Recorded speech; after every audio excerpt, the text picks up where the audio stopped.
वो आतिका लिखा था, मुस्तका लिखा था, फिर शीर्षक थे मेरे माँ के गुरु, मेरी माँ श्रीमती अर्चना चक्रवर्ती। तो वही अड्डा होती थी संगीत की। तो वो कहा करते थे कि ओमियो गोपाल भट्टाचार्य जी जो उनके गुरु, उनको कहा था कि तुम्हारा कोमल ऋषभ थोड़ा कर्ण बेसुरा है, कर्ण बेसुरा है, तो वो ठीक होना मुश्किल है। एकदम बेसुरा होने तो साधना से तो वो सुर में आ जाता है, लेकिन तुम्हारा कर्ण बेसुरा है। तो उनको जिद आ गया। वो उसी घर पे नीचे एक कमरा था, भगवान का भी मंदिर था। वो रोज सवेरे 7 बजे थोड़ा सा ईगो कम कर दीजिए, थोड़ा एक चुटकी, तो तानपुरा लेके बैठ के सारे सा रे, ये सुबह से लेके रात को 10 बजे तक कई महीने हो गए। तब उनके गुरुजी को लगा कि वो भी एक जगह बैठ नहीं पा रहे, उनका शरीर उठ रहा है। उनका तो उठ ही रहा था और उनको दर्शन हुआ उस सा और रे से, और उनका शरीर ऊपर उठ जाता था वो रे लगाते लगाते। तो उन्होंने समझ गए कि एक एक सुर में ईश्वर बसा हुआ है। अब अमजद अली खान को हमने अभी जो 5th याद बिस्मिल्लाह अवार्ड दिया दिल्ली में, इसके पहले मैंने पंडित केशव महाराज जी को दिया था, सेकंड दिया था भारत रत्न भीमसेन जोशी जी को, और मेरे हाथ से उन्होंने शहनाई को ऐसे छीन लिया। तो मुझे लगा कि वो खान साहब को कितना प्यार करते थे। थर्ड दिया था प्रभा अत्रे जी पद्म विभूषण, 4th दिया था पंडित जसराज जी को, ये 5th था, इनको दिया। इन्होंने बार बार एक ही बात कही कि स्वर ही ईश्वर है। और बाबा भी कहते थे कि सुर महाराज है, हम क्या ईश्वर को देख पाते हैं, लेकिन सुर जब लगता है तो हम पूरा फील करते हैं कि हमको खुद आनंद होता है अच्छा गाना सुनने से, अच्छा गाना गाने से। तो इसी में वो बसते हैं। और सुर की जब तासीर मिल जाता है ईश्वर से, वो असर पैदा हो जाता है। तो ये तो प्रमाणित है, 92 में खान साहब ने जब बजाए, लग ही नहीं रहा था कि वो कहीं से कहीं मैंने उम्र हुआ है उनका। ये ऊपर का सुर तब आता है। और उनसे मिलने के लिए हम लोगों का प्रोग्राम था,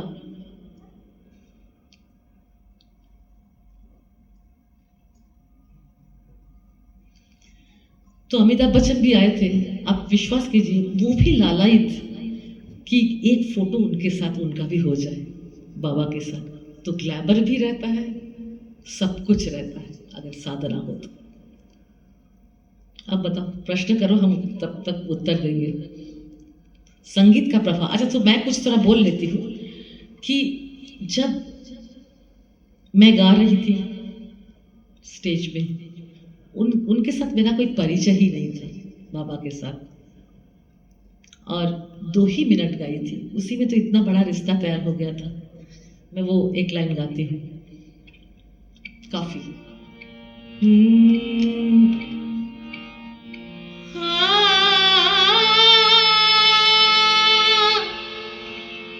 जनी मारो मारो, जनी मारो, जनी मारो पिचकारी हो, कन्हैया अरज करी हारी ना मारो पिचकारी। देखो यहाँ पर जब हम नायिका बनेंगे तभी ठुमरी कंप्लीट होगा। अब जो आर्टिफिशियल इंटेलिजेंस आया है वो हमारी कल्पना को तो ला ही नहीं सकता है ना। नायिका बन के हाँ बजा देंगे, हम वहाँ पर काफी नहीं सोचेंगे कि हम काफी गा रहे हैं। ना मारो, ना मारो, ना मारो, ना मारो, मारो। जनी मारो पिचकारी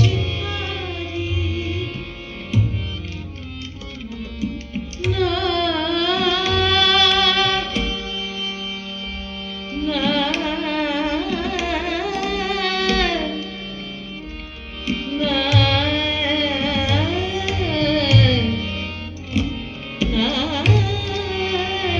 तो बागेश्वरी में आ गई हो, पता नहीं चल रहा थी ना ना न मारो न मारो न मारो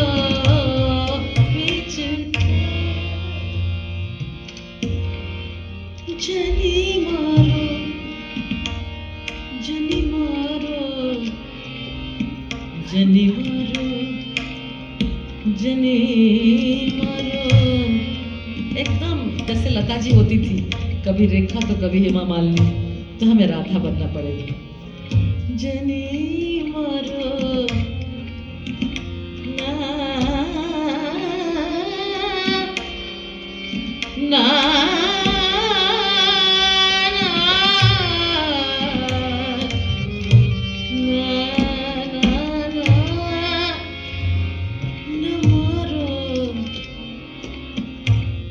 न मारो न मारो मारो मारो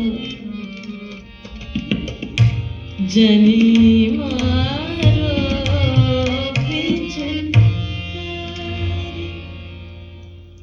मैं इतना देर नहीं गाई थी, मैंने 2 मिनट गाई थी। हाँ, लेकिन उनका रिश्ता सुर के साथ था और उतरते ही उन्होंने कहा कि मैं तुम्हारे साथ बजाऊंगा। ये है असर, समझ गए। और सामने पंडित केशव महाराज जी बैठे हुए थे, वो दौड़ दौड़ के मेरे पास आए, बोले तुम इतना मेहनत कर रही थी, तुमने मुझे आज सुबह मछली भी बना के खिलाया है। मैं बना के सुबह उनके होटल में भेज दिया था, वो इस्कॉन में ठहरे थे, वहाँ मछली नहीं मिलता है, मैं खुद बना के भेजा था। बोले तुम मेरा वो भी ख्याल रखे।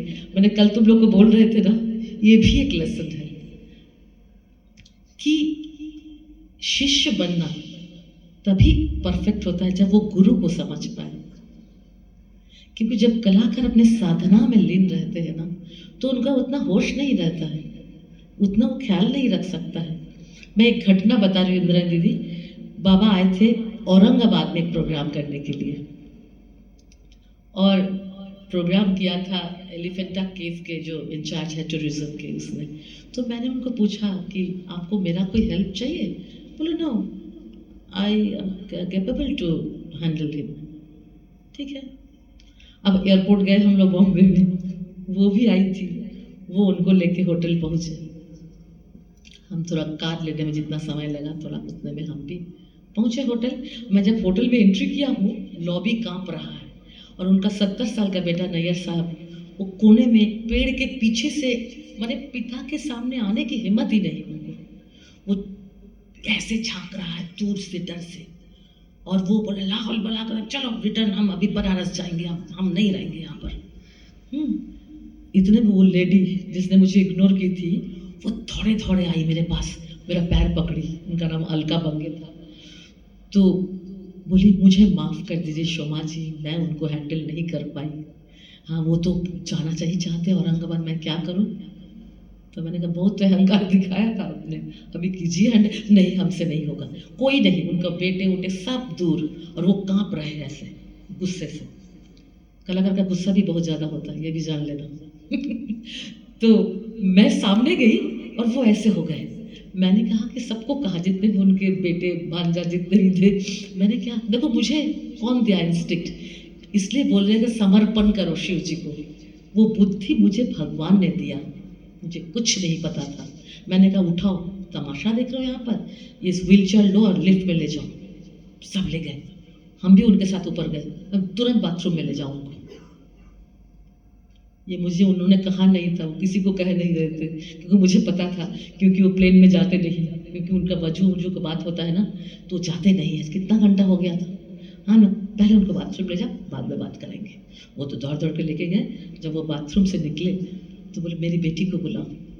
मैं अंदर गई तो उन्होंने उस दिन कहा था मुझे कि मैं 9 बच्चे का जन्म नहीं दिया था, मैंने एक ही बेटी का जन्म दिया था, तुम हो। आशीर्वाद लूटना पड़ता है,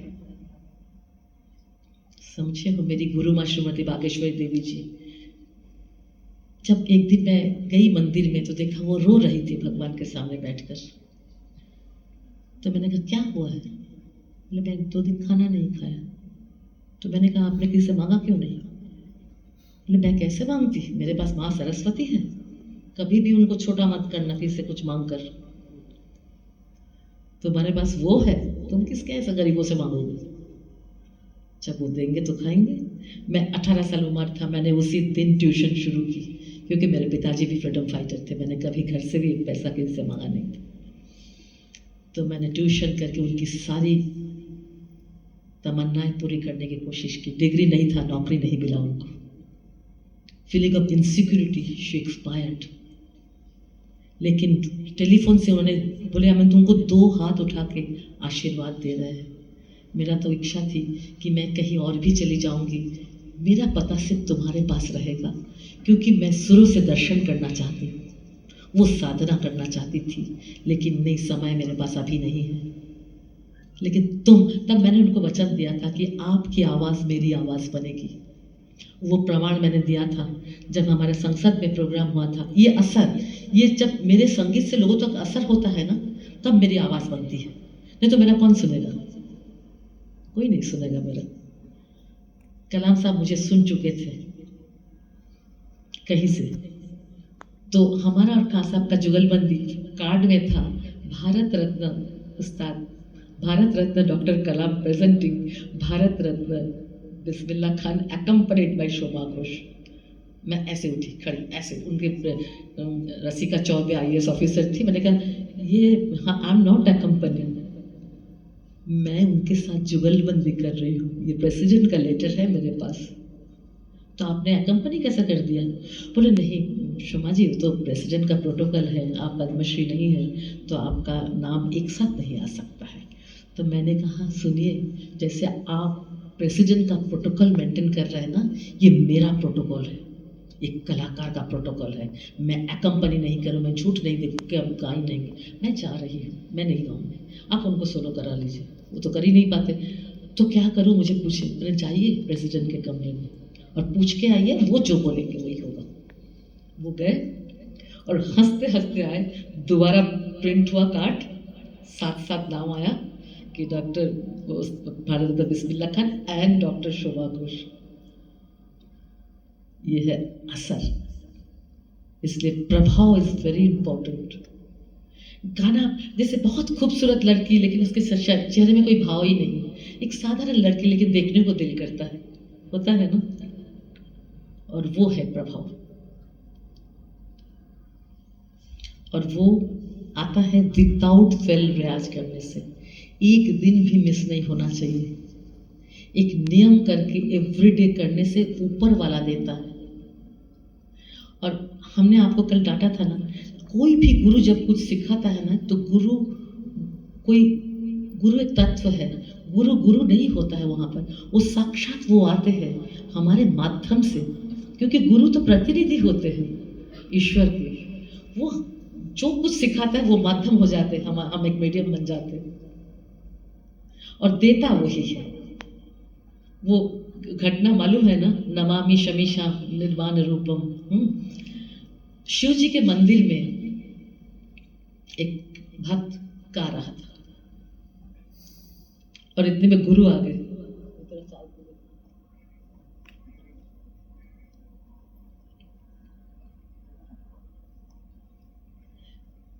तो वो गुरु को देख के उठा रहे और शिव को ही पूछ रहे थे। शिव नाराज हो गए कि तुम्हारा गुरु आया है, तुमने उठा नहीं, तुमको मैं अभिशाप देता हूं कि तुम 82 चोलियों में भटकोगे।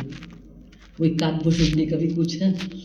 अब गुरु रो पड़े शिव जी के, देखो गुरु क्या है, गुरु रो पड़े कि ये मेरा शिष्य है, इसको माफ कर दीजिए। गुरु ये होता है, समझ रहे? जब संगीत को समझ लोगे ना तो गुरु को भी समझ जाओगे, और उनको कुछ बोलने की ज़रूरत ना पड़े, कुछ मांगने की ज़रूरत ना पड़े। मेरा पहला कॉन्सर्ट हुआ था कोलकाता में, शादी से पहले की बात कर रही हूँ।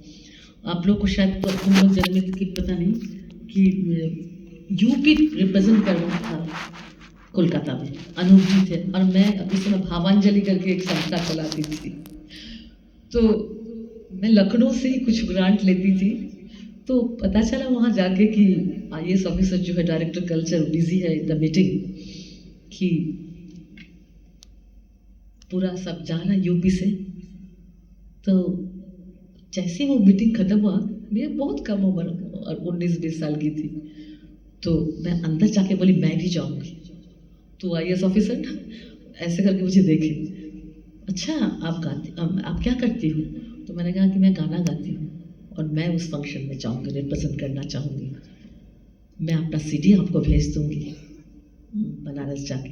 बोले ज़रूरत नहीं है, तुम्हारा कॉन्फिडेंस ही बोल रहे है तुम बहुत अच्छा गाओगी, तुम्हारा प्रोग्राम कंफर्म है, समझ रहे? लेकिन तब मैंने बोला लेकिन मेरा एक रिक्वेस्ट है, मेरी गुरुमा अभी तक कोलकाता में प्रोग्राम नहीं की है और उनकी बहुत ख्वाहिश थी कोलकाता में प्रोग्राम करने की, तो ये प्रोग्राम आप हाफ ऑफ कर दो ऐसा करके कि वो गाए और मैं भी साथ पे रहूँ। बोले ये तो नहीं हो पाएगा कि प्रोग्राम तो तुम्हारे ही नाम से होगा, जो तुम्हें पेमेंट मिलेगा तुम आधा उनको दे देना, उन्होंने मुझे कहा। तो मैंने कहा ठीक है, तो मैं उनको लेके गई थी, हम लोग एक साथ प्रोग्राम किए थे। ये है शिक्षक का फर्ज, समझ रहे हैं? आजकल सब मुझे सीखने के लिए आते हैं, पहले ही बोलते हैं कि मैडम मुझे स्टेज दोगे ना, मुझे रियलिटी शोज में भेजोगे ना, मेरा नाम रेकमेंड करोगे ना, हमसे ही मांगते हैं। और बच्चे आते हैं मेरे पास, तो मैंने अभी आया 2 भाई बहन, तो मैंने पूछा, वो पटना के हैं, घर बार छोड़कर माँ बाप सब चले आए हैं, तो उन्हें कैसे गुजारा कर रहे हो? तो बोले कि हम सुबह चाय बेचते हैं और फिर स्ट्रगल करते हैं। तो मैंने बच्ची से पूछा कि तुम क्या पाना चाहते हो संगीत से? बहुत पैसा कमाना चाहती हूँ और माँ बाप की सब तकलीफ दूर करना चाहती हूँ। तो अभी जाओ यहाँ से, फिर अगर संगीत से उद्देश्य पैसा ही कमाना हो तो कभी तो संगीत हासिल ही नहीं होगा। मेरा 2 PhD है, मैंने नौकरी नहीं किया। तीसरे मैंने कल कहा ना, मैं 2.5 महीने के लिए किया हूँ।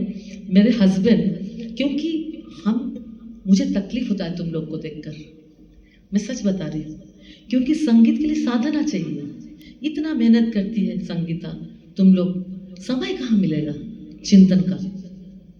सुबह से रात तक दौड़ा रही। पहले ज़माने में राजा लोग संरक्षण देते थे, सब राजा लोग इसको, वो जो बड़े ध्रुपद मल्लिक, क्या नाम था उनका, हाँ, सब दरभंगा के महाराज ने उनको घर दिया, किसी ने किसी को दिया, किसी ने किसी को दिया। अकबर के दरबार में नवरत्न का कितना संरक्षण, हमारा कहाँ संरक्षण? कहीं कुछ नहीं। क्या करेंगे, मजबूरी में तो नौकरी करना ही पड़ेगा ना। लेकिन नौकरी का साधन, जो हमारे गुरु उज्जैन में मौनी बाबा जी, तुम यकीन नहीं करोगे, मैं एक उदाहरण दे रही हूँ। मैं यूरोप टूर में जा रही थी ICCR की तरफ से, तो मैंने रिटर्न टिकट लेके बाबा को प्रणाम करने गई थी कि जैसे 12 बजे लैंड किया, फिर हमारा 5 बजे का फ्लाइट था कि बाबा को प्रणाम करके निकल जाएंगे। बाबा मुझे दर्शन नहीं दिए, क्यों? साधक घड़ी का कांटा देख के चलते हैं, 1 से 1.5 के बाद 1:35 में वो किसी से नहीं मिलेंगे, क्योंकि उनको साधना करना है। Same here in the music, साधना करना। तो मैं रो पड़ी, तो बाबा चिट्ठी लिख कागज में लिख के भेजे, तुम चिंता मत करो, तुम विजयी बनोगे। हर जगह पर स्टैंडिंग ओवेशन मिला। हमें स्वीडन में बनश्री जी एम्बेसडर थी, उन्होंने मेरे माइक में दौड़ के आके उन्होंने कहा ये शब्द, मैं बना के नहीं बोल रही हूँ, कि पंडित रविशंकर जी के बाद डॉक्टर शुमा घोष को भेजा गया है 20 साल बाद। नहीं तो हमें सब कचरा भेजते हैं, कोई डांस तो फिल्म तो ये वो, हमें पहली बार कोई भारत के संगीत को पूरा समझा के गा रहा है। ये मुझे पुरस्कार मिला बाबा के आशीर्वाद से।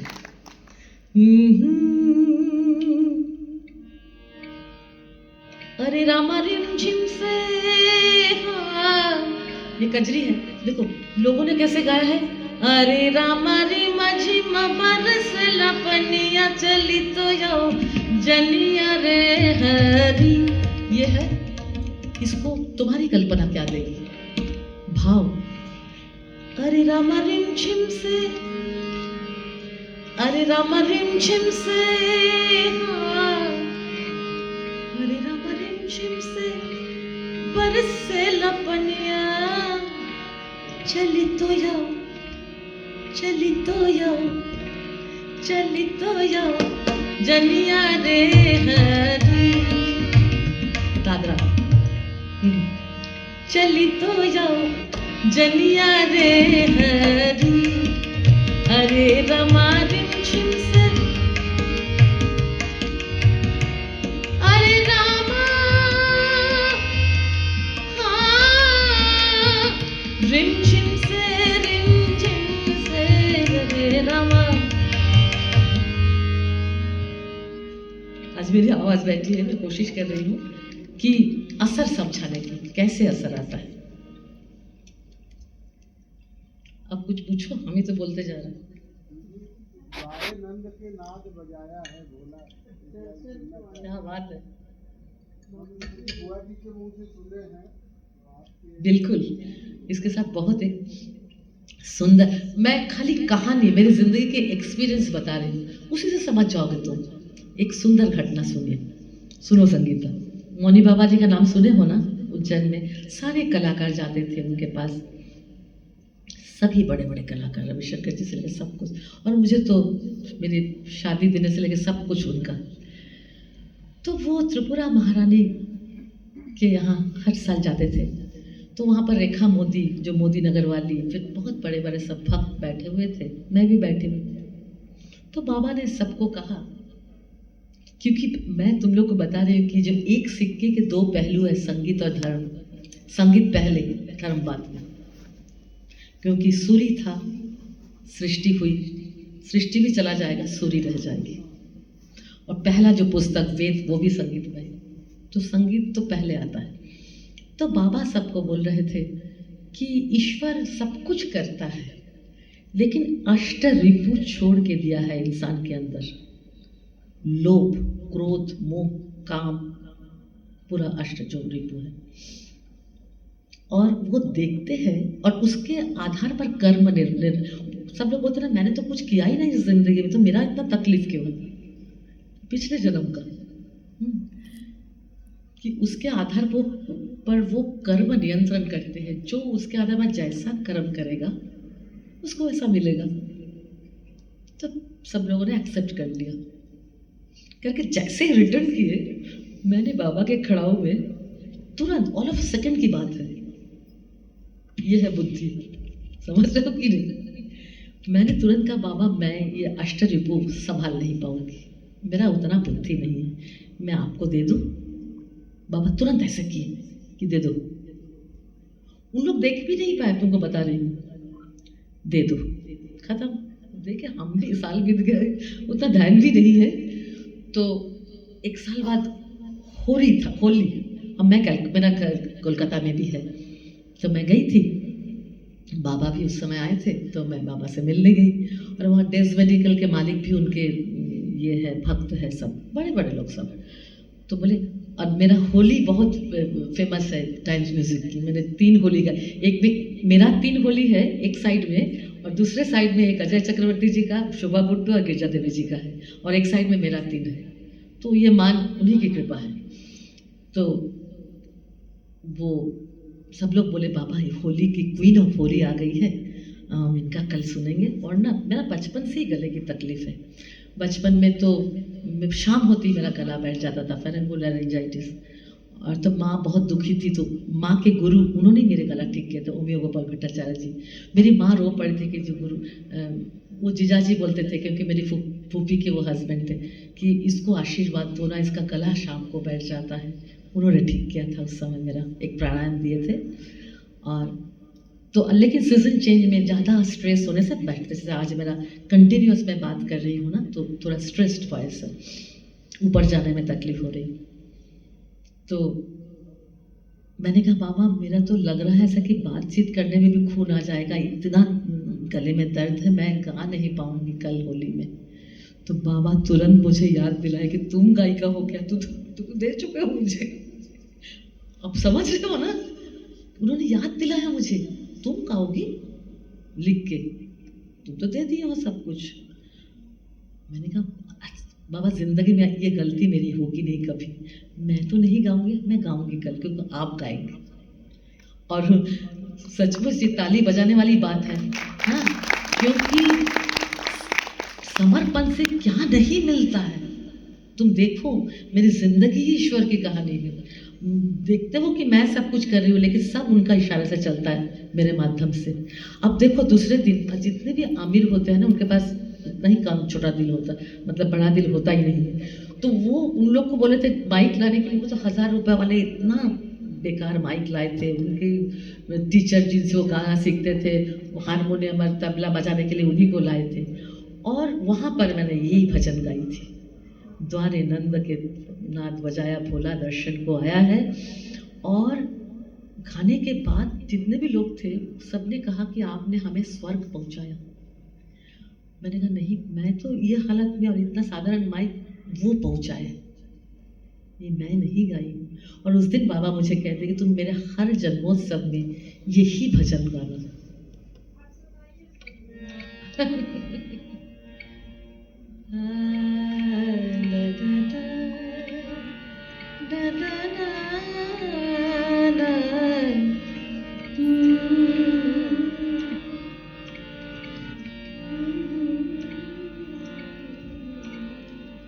मैं तुलसी का पान वो मैं डालती हूँ, गले में सचमुच थोड़ा तकलीफ है।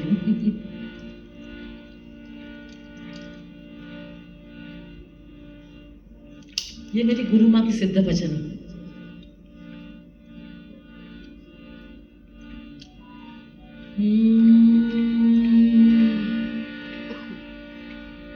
द्वारे नंद के नाद बजाया है, भोला दर्शन को आया है। द्वारे नंद के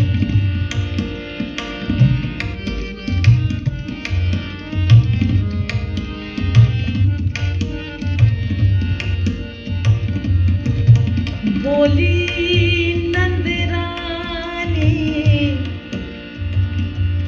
ऐ बाबा भिक्षा ले जा, न शोर मचा, मैंने बालक अभी सुलाया है, भोला दर्शन को आया है। द्वारे नंद के नाद बजाया है, भोला दर्शन को आया है।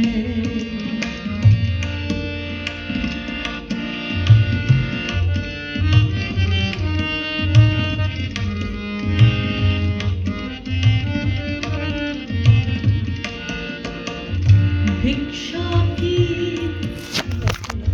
इच्छा नहीं माता, बालक को बाहर ला माता।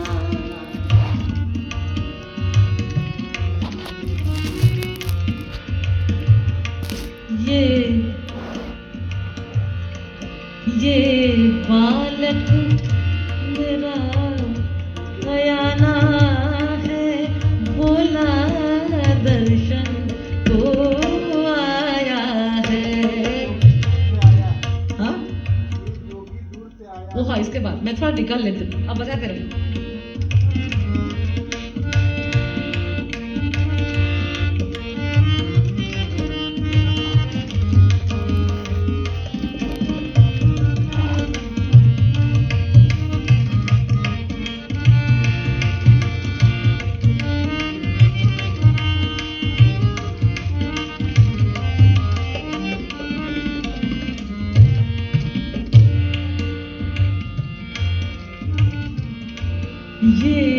जोगी दूर से आया है,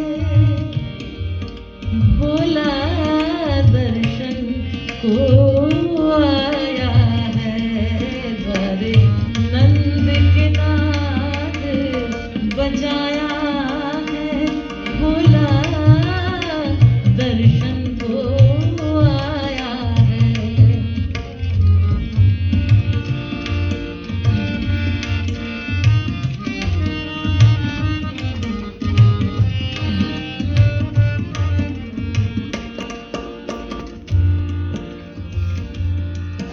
ये जोगी,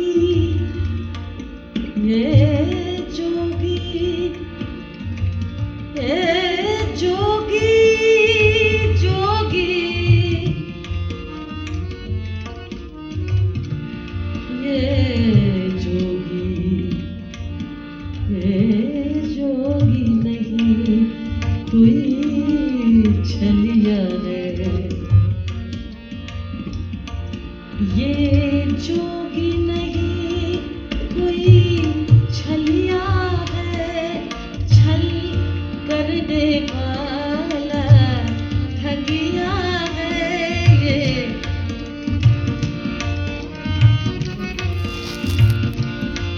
कितनों को छल कर आया है,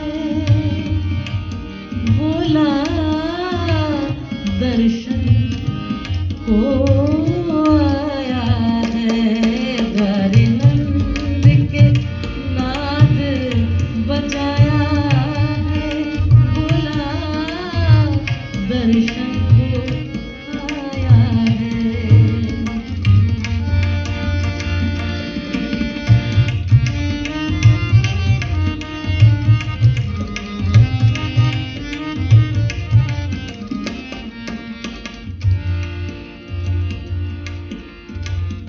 जो बालक तेरा अयाना है,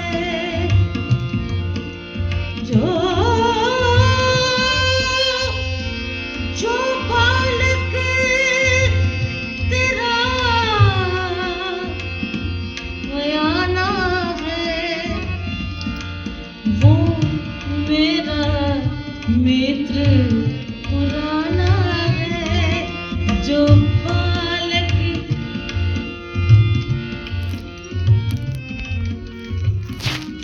जो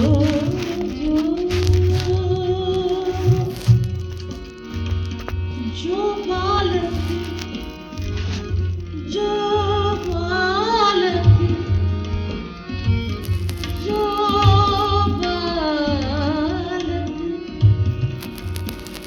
बालक तेरा अयाना है, वो मेरा मित्र पुराना है, मेरे संग का खेला खाया है, बोला दर्शन को आया है, बारे नंद के नाद बजाया है, बोला दर्शन को आया है।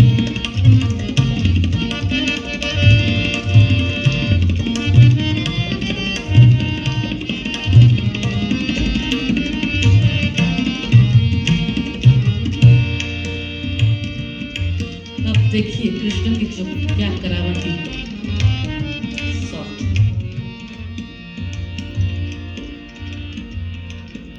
इतने में मुरारी रो बैठे, रो बैठे,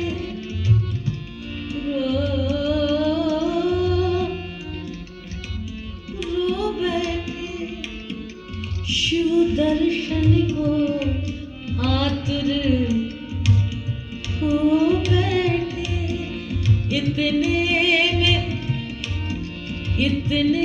में मुरारी रो बैठे,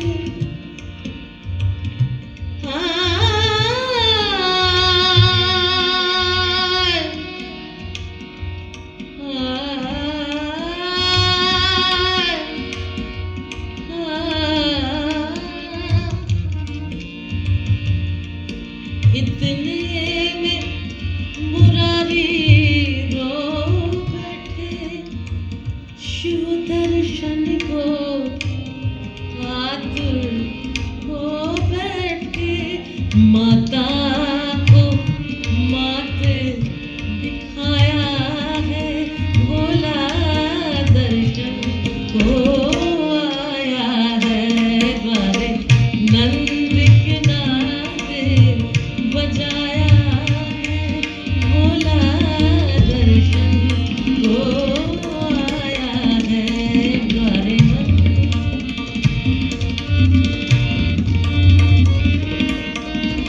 श्री हाँ बराबर अब बराबर। श्री राधे कहे, श्री राधे कहे, श्री राधे कहे, श्री राधे कहे, सुन पर